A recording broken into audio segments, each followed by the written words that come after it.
A geomagnetic storm is imminent, so get ready for auroras. Official sources warn.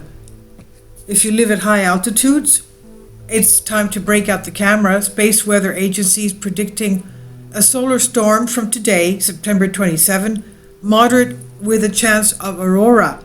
The U.S. National Oceanic Atmospheric Administration, NOAA, and the British Met Office both issued predictions for the storm, which is predicted to be the result of several solar coronal mass ejections, CMEs, and the solar winds unleashing from a hole that has opened up in the sun's corona.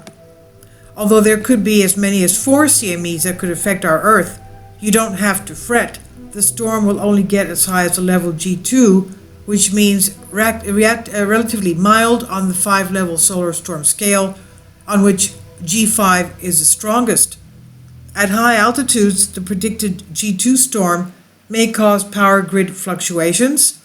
Satellite orientation may be affected with increased drag at low Earth orbit, and high-frequency radio propagation may fade. But we may be in for a treat as well. Auroras, or as we know, the northern and southern lights, may be seen as low as New York to Wisconsin to Washington State. This is according to what NOAA predicts in its alert.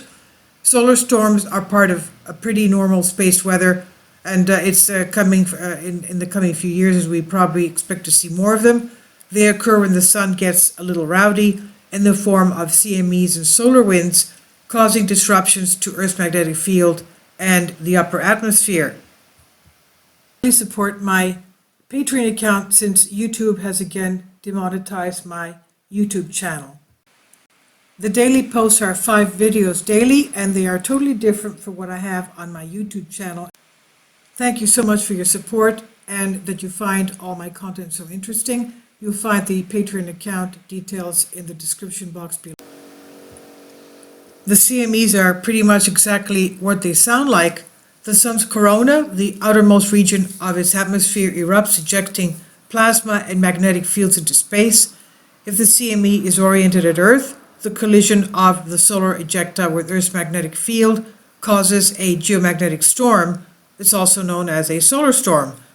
Solar winds emerging from the holes of the sun's corona. These are cooler, less dense regions of plasma in the sun's atmosphere with more open magnetic fields.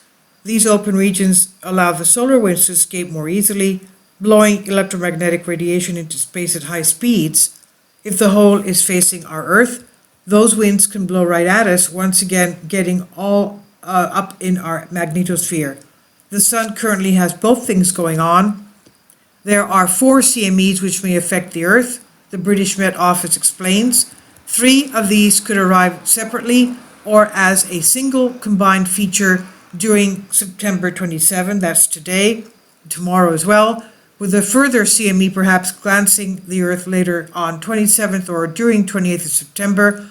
A coronal hole fast wind may also affect the Earth on September 27 and September 28. Although many effects from this wind are considered uncertain, there is also a low risk that CMEs and fast wind may affect the Earth at similar times, providing a greater effect. Any enhancements would then ease during the 28th and 29th of September. Any charged particles that collide with Earth's magnetic field are sent whizzing along the magnetic field lines towards the poles, North and South Pole, where they rain down on Earth's upper atmosphere and collide with atmospheric molecules. The resulting ionization of these molecules generates the stunning dancing lights we call the auroras. According to Space Weather's forecast for the auroras, we've got a level of KP6 on 10-point KP index of geomagnetic activity. It means a strong possibility of bright, dynamic aurora with a likelihood of auroral corona. And we can also expect more solar storms in the months and years ahead. The sun is currently heading towards the most active period of its 11-year cycle, called solar maximum.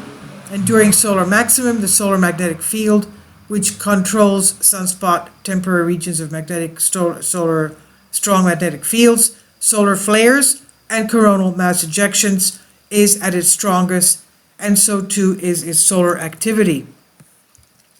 Earlier this year, the sun spat out its most powerful flare since 2017, So our star definitely seems to be waking up again.